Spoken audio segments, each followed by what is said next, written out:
ایک سوال یہ ہے،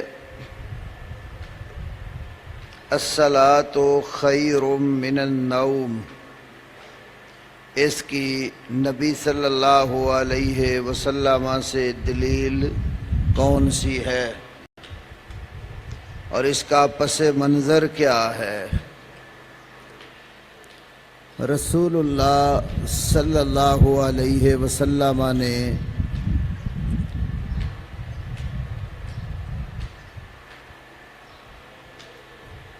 جو اذان حضرت ابو محذورہ رضی اللہ تعالی عنہ کو سکھائی ہے، اس اذان کے اندر آپ نے انہیں حی علی الفلاح کے بعد الصلاۃ خیر من النوم کہنا سکھایا ہے۔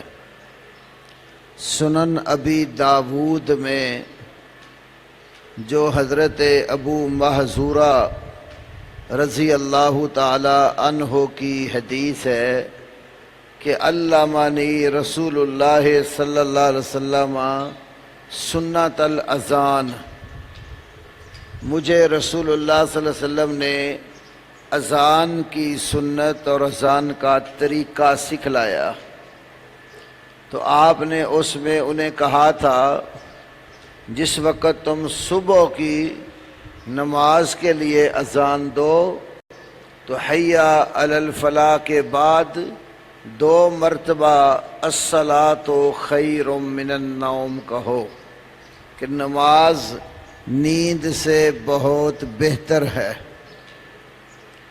ایک روایت امام مالک رحمۃ اللہ علیہ کی الموطا کے اندر ہے، اور وہ روایت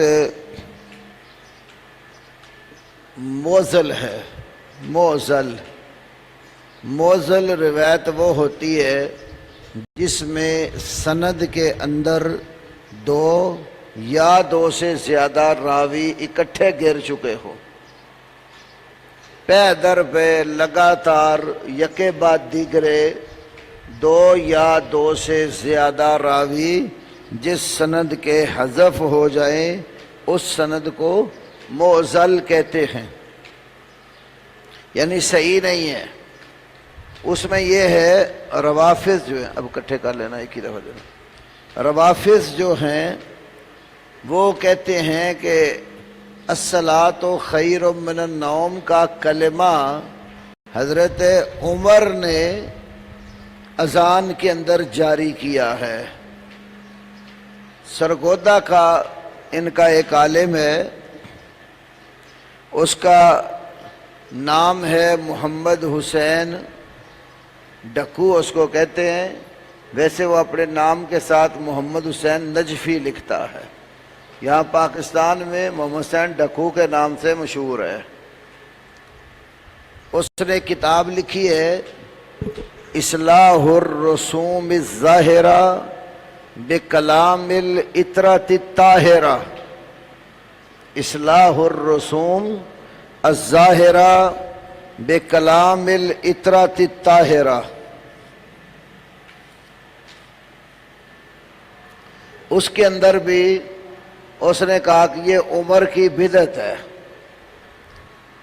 تو جس بیس اور بنیاد کو سامنے رکھتے ہیں وہ یہ موطا کی روایت ہے جو میں بیان کرنے لگا ہوں، جس کو موزل قرار دیا گیا ہے، یعنی امام مالک سے آگے حضرت عمر تک اس کی کوئی سند نہیں ہے۔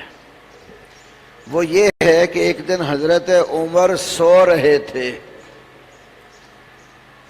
تو مؤذن نے آ کر نماز کے لیے اٹھاتے ہوئے ان کے پاس کہا الصلاۃ خیر من النوم، نماز نیند سے بہتر ہے۔ تو حضرت عمر نے ان کو کہا کہ یہ کلمے اذان میں کہو، تو اس سے شیعہ نے یہ سمجھ لیا کہ یہ حضرت عمر نے اذان میں داخل کیے۔ پہلی نمبر پر یہ روایت ثابت ہی نہیں، دوسرے نمبر پر بات یہ ہے، اگر بالفرض یہ ثابت بھی ہو جائے تو اس کا یہ مطلب نہیں ہے جو انہوں نے لیا ہے۔ اس کا مطلب یہ ہے کہ وہ سو رہے تھے اور سویا ہوا بندہ جب اس کو یہ کلمے کہہ کر جگایا گیا تو انہوں نے مؤذن کو سمجھایا کہ یہ مجھے سنانے والے نہیں ہیں، یہ کلمے تو اذان میں کہے جاتے ہیں، جہاں یہ کلمات کہے جاتے ہیں ان کلمات کو اسی جگہ پر رکھا جائے۔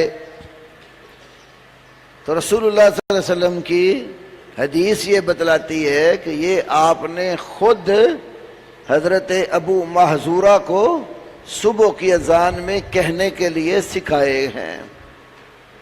دوسری طرف دیکھیے، روافض کے ہاں اذان کے اندر دو گواہیوں کے بعد ایک تیسری گواہی بڑھائی گئی ہے۔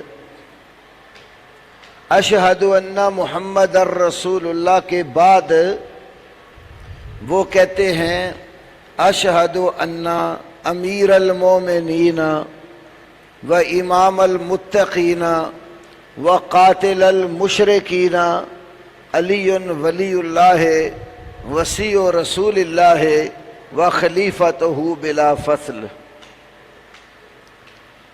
خود فقہ جعفری کی کتابوں میں ان کلمات کی مذمت وارد ہوئی ہے، جس طرح ہمارے ہاں حدیث کی 6 مشہور کتابیں ہیں، بخاری، مسلم، ابو داود، ترمذی، نسائی اور ابن ماجہ۔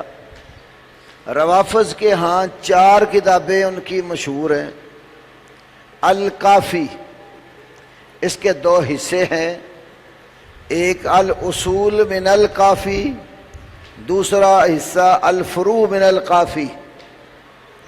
یہ کتاب ایران سے 8 جلدوں میں چھپی ہے۔ پہلی 2 جلدیں الاصول من الکافی ہے، آخری 6 جلدیں الفروع من الکافی ہے، اور اس کے اندر ایک 8ویں جو جلد ہے اس کو کتاب الروضہ من الکافی بھی کہتے ہیں۔ دوسری کتاب تہذیب الاحکام، تیسری کتاب الاستبصار، چوتھی کتاب الفقی من لا یحضرہ الفقی۔ یہ 4 کتابیں ان کی صحاح 4 شمار ہوتی ہیں، کافی، تہذیب الاحکام، استبصار اور الفقی من لا یحضرہ الفقی۔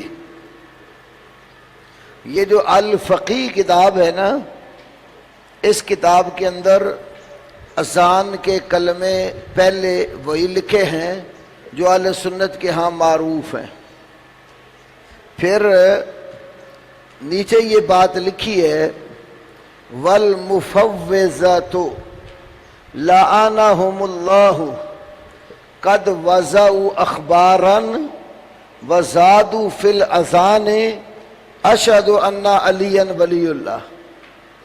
مفوضہ فرقے پر اللہ کی لعنت ہو، انہوں نے روایتیں گاڑ لیں اور اذان کے اندر اشہد ان علی ولی اللہ کا اضافہ کر دیا۔ مفوضہ، حاشیے میں اسی کتاب کے لکھا ہے فرقۃ ضالۃ، یہ ایک گمراہ فرقہ تھا، اسی کتاب کے حاشیے میں لکھا۔ دوسری کتاب ان کی النہایہ فی مجرد الفقہ والفتاوی، النہایہ فی مجرد الفقہ والفتاوی، یہ ان کا علامہ طوسی بڑا مشہور گزرا ہے، اس کی کتاب ہے۔ اس نے بھی اپنی کتاب میں ان کلمات کی مذمت کی ہے کہ یہ اذان میں بالکل ثابت نہیں ہے۔ تیسری کتاب المبسوط فی فقہ الامامیہ، المبسوط فی فقہ الامامیہ، اس کے اندر بھی اس بات کی وضاحت ہے کہ یہ کلمات اذان کا حصہ نہیں ہے۔ تو ہمارے ہاں تو الحمدللہ صحیح حدیث موجود ہے کہ نبی صلی اللہ علیہ وسلم نے اذان کے اندر یہ کلمات سکھائے ہیں۔